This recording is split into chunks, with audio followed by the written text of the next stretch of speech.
It's way too early prediction season, and Murders at Karlov Manor is, well, it's right around the corner, and it's weird to say, we haven't even got Ravnica remastered yet, but rapid release cycle, we're back, baby, we're all the way back. And when it comes to the next standard Magic the Gathering release, the big news is going to be play boosters, and the only concern that people really have about the play booster is all about the price. So today, I want to delve into that price, take a look at the secondary market, and compare that to some recent standard Magic the Gathering sets, and determine, are we actually going to be paying that much more? Is the price going up that much? Well, let's talk about it.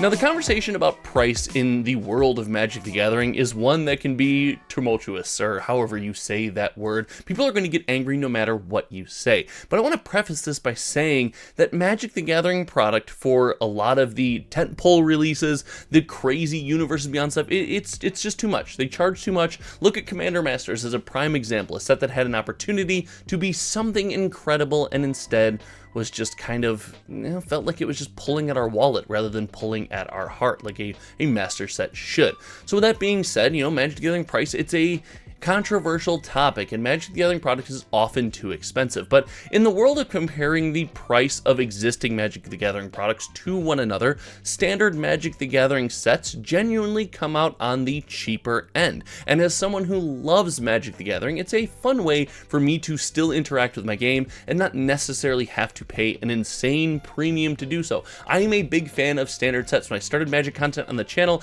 I often made the claim that standard sets felt like they didn't have a home. It was this weird Commander extension, but now they feel much better, and I am much higher on them, as is the rest of the community. But with Murders at Karlov Manor dropping, we're seeing a massive change, and that is the play booster. It's supposed to be a pack-by-pack price comp to the set booster box, but with more packs, meaning, well, a sealed box, it was going to get more expensive. But it's time, now that we have early pre-orders on this product, to dig in and compare it to the last two standard sets. We're going to talk Lost Caverns of Ixalan, we're going to talk Wilds of Eldraine, and we're going to compare the early pre-orders of Murders of Karlov Manor. And yes, we're going to give some prediction, but we need some context first, and for that, we must head to the data vault. That's right, it's Cardboard Finance's time to shine, and let's take a look at the last two standard Magic the Gathering sets, starting with the Wilds of Eldraine. Now, the Wilds of Eldraine held a very, let's call it a stable price point up until about a month or two post-release, when things really started to come down hard. This set is held up by the fact that we do love the theme, and the confetti foil anime cards are extremely popular. You contrast that with Lost Caverns of Ixalan, a set that came out to massive popularity and, well, has not seemed to die down at all. This set is pumping. Now, there's a difference in these two data sets. Now, the data sets are automated. We will be capturing the sale of Commander decks as well, but on a draft set and collector comparison, Lost Caverns of Ixalan still wildly more popular than Wilds of Eldraine, but we do see that Commander information coming through here. But I say all that to say this: these sets are currently selling at decent prices. Let's take a look at the set booster box. The set booster box is selling at an average of $123 across the month of January, and $123 even across the month of December. It peaked at an average price of $125, and this $131 is some way too early pre-orders, which, keep that in mind. That 131 number is going to be extremely important here. Keep that in mind. Now, this product is something that we often use to compare when it comes to Murders at Karlov Manor play booster prices to existing set booster box prices. When it comes to Murders at Karlov Manor, well, the way too early pre-orders are out there, and it's pre-ordering way too early at $138.32. Now, this to me says that this is probably a high end of this price. And I'm going to go full screen for this because there's no chance this is not a high end. This is supposed to be the product that everyone can use to buy and play Magic the Gathering, and there's no chance Wizards suddenly short print something. That's not happening. This box will be readily available. I don't expect this thing to become super rare and go up in value. Hey, if I'm wrong, come back to this comment section and yell at me. I doubt that I am. In fact, if you're on my team, let me know in the comment section below. But this product right here is going to be the staple for playing Magic the Gathering, and it is not coming at an insane price. And if we get a wonderful balance, what we were promised, R&D for Magic the Gathering has been pretty good so far. So if we get the balance we're promised of fun things to pull out of the box, a good pack opening experience, and a wonderful limited play environment, then Murders of Karlov Manor at this price and presumably coming down seems like a win. And just to show what that means for the different booster boxes, we have Wilds of Eldraine, and I want to pull up Wilds of Eldraine and talk draft, because here we have a direct comparison. A box of Murders of Karlov Manor that is to play Magic together, get around with your friends, not crack packs, not look for value, sit down and play, is at $96.90. But we have a bit of a history here. It wasn't always like this, and I think this is a point, and this is where we lose the thread a little bit, because we have a draft booster box, again, sold on TCG Player, a place where draft booster boxes don't inherently sell all that well. They sell better in the game store where people, are drafting. But we see a price history for this draft booster box and for a September release coming down from around the 110s, 115s into the 100s, and now settling around the $90. But in that way too early pre-order period, the same period we're in for Murders at Karlov Manor, we see that there were some elevated prices. Some people buying this product to get it earlier, to get their orders locked in early. For some reason, I don't understand why you do that, but getting it at a higher price point. And that to me jumps off the page and says, this price not only is going to come down, but is not that much more than the existing draft booster box. Now, do I expect this? Do I expect a full drop to $96.90? Absolutely not.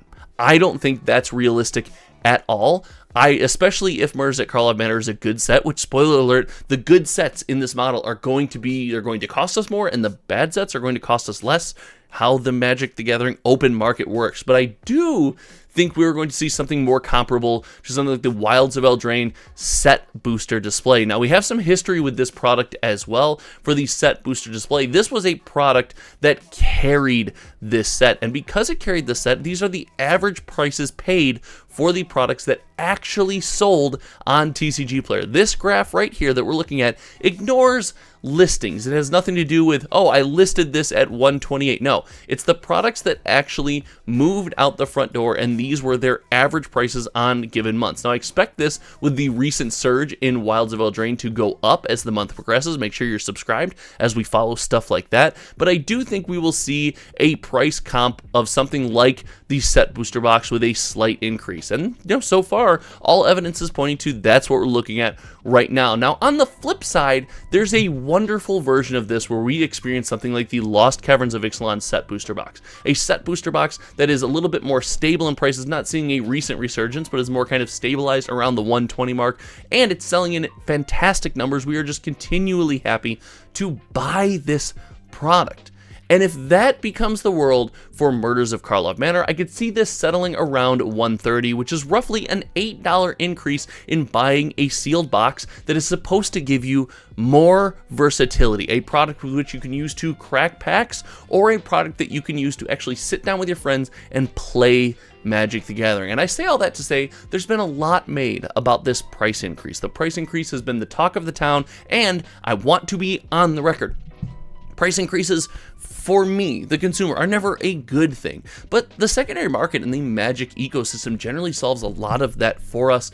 The big complaint that I have with the price increase is that it's going to hurt our local game store. Our local game stores are going to have to pay more for these products, and we, the consumer, have proven that if we don't like it, the price will go down because we will not buy it in enough numbers to make that product see a stable secondary market value. When that happens, these game stores are often left either holding the bag or trying as hard as they can to move through some of the product just to break even. Now, there might be an opportunity here if Wizards of the Coast take some advice. And yeah, if you're here right now, we're going to give Wizards of the Coast some advice. And if you're here this long, you need to know I've got 4 Ravnica Remastered collector boosters left for channel members, $249 shipped to your door. I do a box opening. I ship all of the contents to your door. You get your box opening done on the channel. It's only for channel members. Email me at hometowntcg@gmail.com if you want one of those. But we are seeing those products not only be a fun experience, but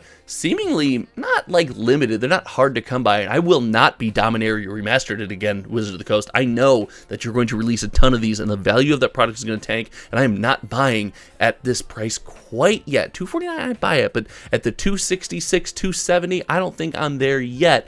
However, if they find a way to make the collector box limited, make the play booster a great vessel to experience the game and have some fun with, then I think we could see a wonderful balance of Magic's ecosystem, and it all comes with printing less of this and then stabilizing the price of this. That's the big takeaway here. I am excited to see how that shapes out, but I'm really excited to see what you guys think of the comparison. I don't see anybody actually taking the prices of these products and their history and putting them side by side. This is one of the wonderful things about the Data Vault project. Again, the channel members are paying for those servers. They support the Data Vault project. It stands on their shoulders, so I appreciate each and every one of them. And if you just watched this video, however you found us, I appreciate you just tuning in. And if you like the video, you like the content, subscribe. And then if you haven't yet, share this video on some social media platform, because it helps grow our community, and it makes me happy when I scroll through and I see a Hometown TCG video. I'm not gonna lie to you, it's just a lot of fun for me. So thank you so much for hanging out today. Until next time, you guys know me. My name is Josh, and, well, we will see you around. Okay, goodbye.